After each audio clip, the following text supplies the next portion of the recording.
Ya, setelah suhu mencapai sekian, ini untuk vertical sealer atas dan ini untuk vertical sealer bawah.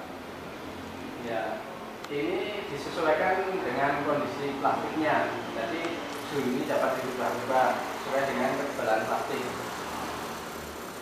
Ya, selanjutnya kita coba apakah kantungnya sudah bagus atau belum. Nah, kita menekan secara manual terlebih dahulu.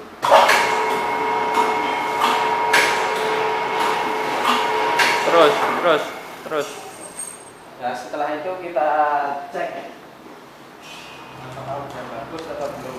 Kalau kemasannya sudah bagus,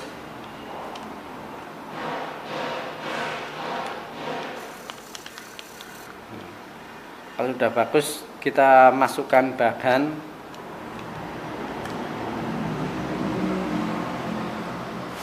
Dan kita kemas.